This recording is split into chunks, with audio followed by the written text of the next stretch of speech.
Hello' everyone, ইতিমধ্যে আপোনালোকে হয়তো গম পাইছে বা অৱগত হৈছে। সিদিনা 12 তাৰিখৰ দিনা 12 জুন তাৰিখৰ দিনা এক বিমান দুৰ্ঘটনা সংঘটিত হয়।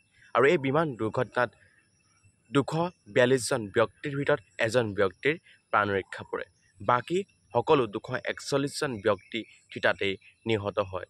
গতিকে এক মৰ্মাহত দুৰ্ঘটনা। নিশ্চয় মই ভিডিঅ' দাঁতিতে দেখাই দিছোঁ আপোনালোকক, ক্লিপ কেইটামান দেখাই দিছোঁ। কেনে এক দুৰ্দশা, কেনে এক দুৰ্ঘটনা নিশ্চয় আপোনালোকৰ হয়তো চকু কপালত উঠিব বা আপোনালোকৰ হৃদয় কঁপি উঠিব। প্ৰায় 1:38 সেই বিমানখন চৰ্দাৰ বল্লভভাই পেটেল আন্তঃৰাষ্ট্ৰীয় বিমানবন্দৰৰ পৰা লণ্ডনলৈ বুলি 1:38 উৰা মাৰে। প্ৰায় 5 মিনিটৰ অন্তৰত এখন হোষ্টেলত, মেডিকেল হোষ্টেলত সি খুন্দা মাৰে। খুন্দা মৰাৰ ফলত 241জন ব্যক্তি থিতাতে নিহত হয়। চলি ছাই হৈ যায়, চূৰ্ণ বিচূৰ্ণ হৈ যায়। লগতে হোষ্টেলত থকা বহুত লোকৰ নিহত হোৱা খবৰো নিয়ে বা অৱগত হয়তো হৈছে। আৰু এতিয়া আমি এটা কথা গম পাইছোঁ যে যিখন বিমান উৰা মাৰিছিল আহমেদাবাদৰ পৰা লণ্ডনলৈ বুলি, আৰু বিমানখন যোৱাৰ প্ৰাক মুহূৰ্তত কিছুমান ভিডিঅ' হয়তো পাইছোঁ। আৰু এই ভিডিঅ'বোৰত AC বুটাম কাম নকৰা বা বিভিন্ন ধৰণৰ সমস্যা হয়তো জনসাধাৰণে উপলব্ধি হৈছিল বা সেই বিমান যাত্ৰীসকলে উপলব্ধি হৈছিল। তাৰ পাছতো কিছুমান যদি যান্ত্ৰিক বিজুতি আছিল, তেনেক্ষেত্ৰত এয়াৰ ইণ্ডিয়া বিমানখনে কিয় বিবেচনা নকৰিলে বা কিয় তেওঁলোকে চকু নজৰ নাৰাখিলে, সাধাৰণ বুলি তেওঁলোকে কিয় সেই বিমানখন উৰা মাৰিবলৈ দিলে। আচলতে এটা কথা ক'ব বিচাৰোঁ যে আমাৰ বিমানৰ ক্ষেত্ৰত এয়াৰ ইণ্ডিয়া বিমান বুলি নহয়, বিমানৰ যাত্ৰীবাহী ক্ষেত্ৰত কিমান লক্ষাধিক টকা সংগ্ৰহ কৰা হয়।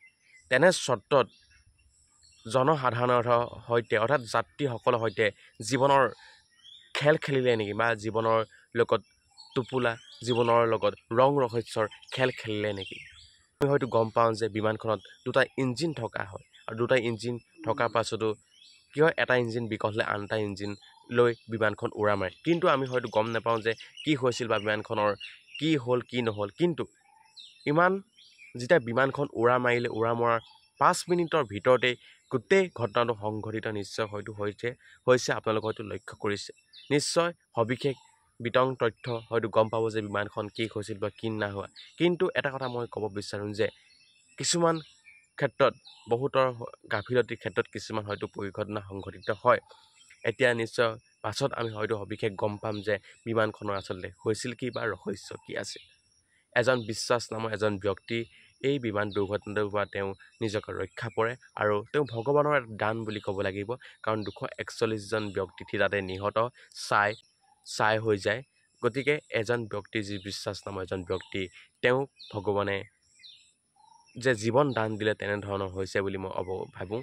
কিন্তু এটা কথা মই ক'ব বিচাৰোঁ যে আমি যিসকল যাত্ৰী বিমানত যাওঁ, লক্ষাধিক টকা খৰচ কৰি যাওঁ, তেনে ক্ষেত্ৰত সেই বিমান কৰ্তৃপক্ষ সম্পূৰ্ণৰূপে দায়বদ্ধ থকাটো উচিত বুলি ভাবোঁ। সকলে নিৰাপদে যোৱাৰ ক্ষেত্ৰত সচেতন হোৱাটো উচিত বুলি ভাবোঁ, আৰু সচেতনতা হোৱাটো পৰিলক্ষিত হ'ব লাগে বুলি মই ভাবিছোঁ।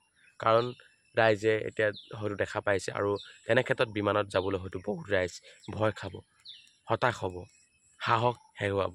গতিকে মই ভাবিছোঁ ভিডিঅ' ক্লিপকেইটা নিশ্চয় দেখিলে হয়তো আপোনালোকে হয়তো গম পাব, আৰু নিশ্চয় কিমান পৰিয়াল, সেই দিনটোত কিমান পৰিয়ালৰ নশ্বৰ যে শেষ হৈ গ'ল, ছাই হৈ গ'ল।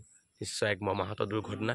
এনে দুৰ্ঘটনা পুনৰাবৃত্তি নহওক, বিমান কৰ্তৃপক্ষও, যি এয়াৰ ইণ্ডিয়া কৰ্তৃপক্ষও সম্পূৰ্ণভাৱে বিবেচনা কৰক। যদি কিবাৰ গাফিলতি হয়তো নিশ্চয় হয়, নিশ্চয় তেওঁলোকে বিমানখন ৰখাই দিব লাগে, বা কিবা এটা ছিষ্টেম আছে নিশ্চয়।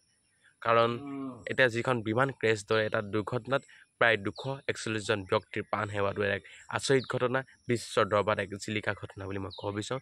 এনে ঘটনা পৰিলক্ষিত পুনৰবাৰ নহওক, এইটো অৱগত কৰিব বিচাৰিছোঁ। আৰু মোৰ ফালৰ পৰা যিসকলৰ মৃত্যু হ'ল, যিসকলে বিমান দুৰ্ঘটনাত পতিত হৈ মৃত্যুবৰণ কৰিলে, সেইসকলক মোৰ ফালৰ পৰা আত্মাৰ চিৰ শান্তি কামনা কৰিছোঁ। আৰুনো কি কৰিছোঁ, ভগৱানৰ ওচৰত তাৰে প্ৰাৰ্থনা কৰিছোঁ, আৰু বিশেষ একো নকওঁ। সকলোৱে আত্মাৰ চিৰ শান্তি কামনা কৰি আজি মোৰ ভিডিঅ'টো ইমানতে সামৰিছোঁ।